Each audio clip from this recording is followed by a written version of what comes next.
Ny toetrandro eto Antananarivo dia miovaova araky ny vanim-potoana misy.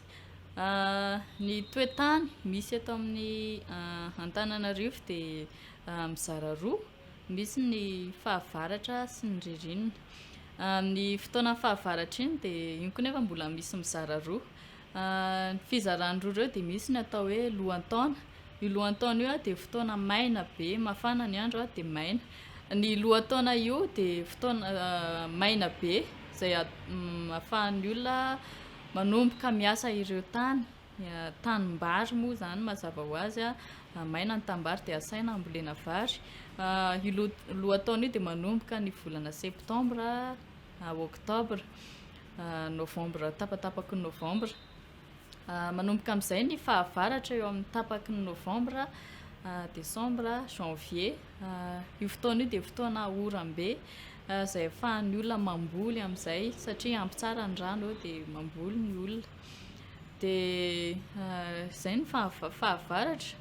Misy eto Antananarivo zany hoe betsaka ny rano. Dia manomboka amin'izay ny vanim-potoana iray hoe ririnina.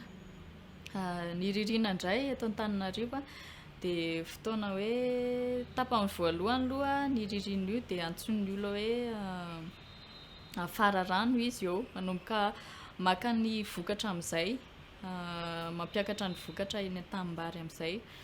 Dia amin'io ririnina io dia mizara roa tahak'izay hoe fotoana fampiakarana ny vary ny atao hoe fararano izay. Dia manomboka volana avrila, mai, juin eo manomboka mangatsiaka be amin'izay ny andro. Dia iny ny atao hoe ririnina. Ny toetrandro amin'iny dia mivadibadika. Misy ny mafana dia avy eo vetivety dia mangatsiaka. Misy fomba fiteny malagasy izay milaza mihitsy hoe vadibadika toy ny andro ririnina. Dia mila mitondra akanjo mafana foana ianao satria vetivety ianao mafana, vetivety mangatsiaka, vetivety avy ny herika, vetivety maina.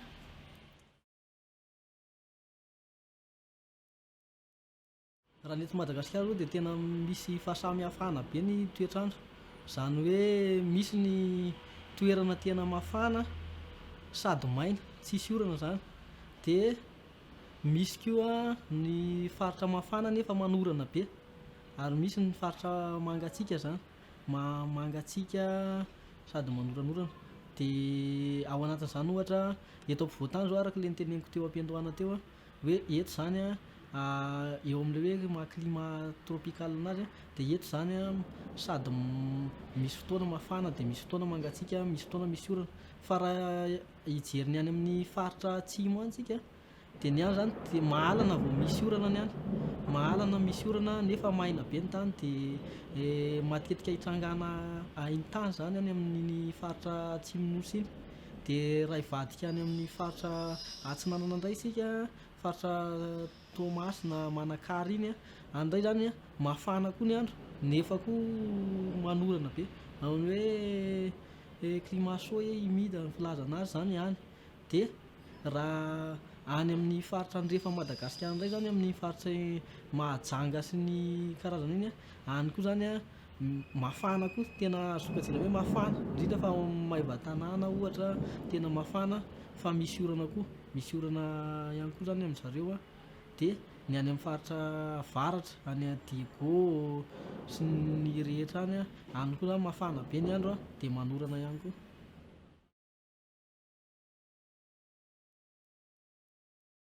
Amin'ny ankapobeny izy anankiroa zany, ny vanim-potoana manorana mo vanim-potoana tsisy orana zany sady mangatsiaka ny tsisy orana. Fa amin'ilay voalohany zany sady mafana no manorana, iam-bolana zany ireo. Fa raha amin'ny atsipiriana ilay izy misy anaky efatra ilay izy. Dia sokajiana hoe vanim-potoana fahavaratra zao tena sady mafana be ny avo foana ny orana. Dia misy koa ny vanim-potoana ririnina tsisy orana mihitsy fa tena mangatsiaka be. Dia ao koa ny vanim-potoana lohataona zany mafana ny andro tsisy orana io. Ary misy ny atao hoe fararano moa izay vanim-potoana fiakaran'ny vokatra eto Madagasikara amin'ny ankapobeny.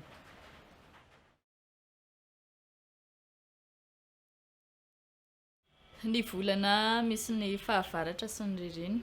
Ny fahavaratra dia manomboka eo amin'ny fotoanany hoe lohataona, manomboka eo amin'ny volana septambra, oktobra, novambra, desambra, janvier, février, mars. Dia manomboka mars, tapatapaky ny mars na avril mihitsy dia manomboka ny atao hoe ririnina, avril, mai, juin, juillet, août. Dia amin'ireo fotoana ririnina ireo dia mangatsiaka be, fotoana fahavaratra sady havorana no mafana.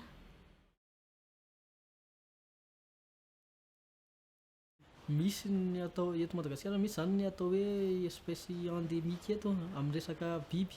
Ohatra amin'izany reny karazana ragidro reny na biby maro samihafa.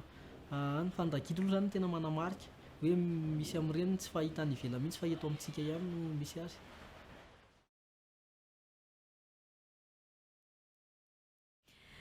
Ireo karazana zava-maniry izay tsy hita any amin'ny toeran-kafa ankoatran'ny eto Madagasikara, ny ravinala moa izany dia tena tsy misy amin'ny toeran-kafa ankoatran'ny eto Madagasikara ihany, dia ny baobaba ihany koa.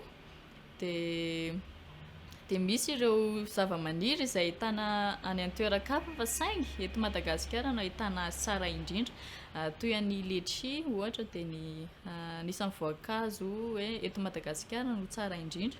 Toy izany koa ny lavanila izay eto Madagasikara no ahitana lavanila tsara indrindra. Toy izany koa ny cacao izay fanaovana ny chocolat. Ny chocolat ny Madagasikara no anisan'ny chocolat tsara indrindra eran-tany. Toy izany koa ny orge izay fanaovana labiera, anisan'ny hoe Madagasikara no manana labiera tsara indrindra eto an-tany.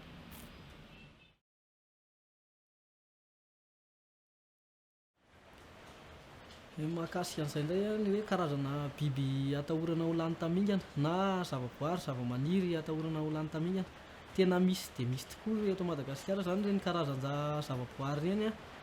Ohatra amin'izany ohatra amin'ny biby zany akaiky ho lany tamingana zany ny mahatonga anazy hoe ho lany tamingana le izy hajain'ny olona zany izy. Eo koa zany le fahasimban'ny tontolo iainana dia tsisy toeram-ponenana ry zareo, fa ohatra hoe misy doro-tanety ohatra dia may ny trano-ponenany dia efa miheringana tsikelikely zany le karazana biby, dia ny sasany hajain'ny olona. Ohatra araka ny teneniko teo hoe misy zao karazana ragidro any anaty ala any ataon'ny olona sakafo ilay izy, nefa ilay izy efa mihavitsy zany eto amin'ny firenena, dia izy ireny zany atahorana ho lany tamingana. Dia misy fanapahan-kevitra ihany raisin'ny fitondram-panjakana amin'ireny, ohatra hoe ny fanaovana an'ireny karazam-biby ireny anaty valan-javaboary ohatra, na fiarovana an'ireny fanentanana, manao sensibilisation zany mba tsy hanimba tontolo iainana, handoro ala. Ireny zany karazana fiarovana an'ireny zavaboary ireny. Dia ao koa zany ny resaka ohatra hoe hazo na hoe plante atahorana ho lany tamingana, dia izy ireny indray zany ny antony ohatra hoe efa tsy mifanaraka amin'ny toetrandro tany aloha intsony zany le toetrandro amin'izao amin'ilay miova, dia lasa misy tsy mifanaraka amin'izay intsony zany fa lasa misy extinction zany amin'ilay izy, hoe miheringana izy satria tsy mety amin'ny zareo intsony zany le condition environnementale amin'izao, dia izay mahatonga anazy maty.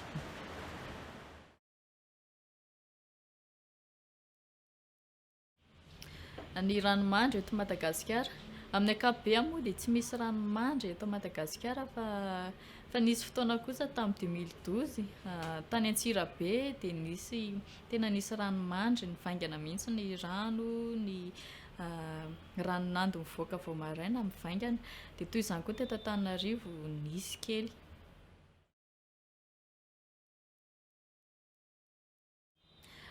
Matetika voan'ny rivo-doza eto Madagasikara, fandraindray izy io tena hoe matanjaka be izay manimba ny tanàna sy mamono olona mihitsy. Fandraindray izy io dia hoe erikerika kelikely mandritra ny andro maromaro fotsiny. Dia ny mampiavaka anazy amin'ny oram-pahavaratra sy ny hoe rivo-doza, ny oram-pahavaratra dia tsy misy rivotra hoentiny sady matetika tsy manimba zavatra le dia orana. Fa ny rivo-doza kosa dia tena hoe matetika mamono olona, manimba trano, mandrava tranon'olona, mandrava zavatra marobe, mamono olona ny rivo-doza, sady orana be, rano be, matondraka ny tanàna, ohatr'izay ny rivo-doza.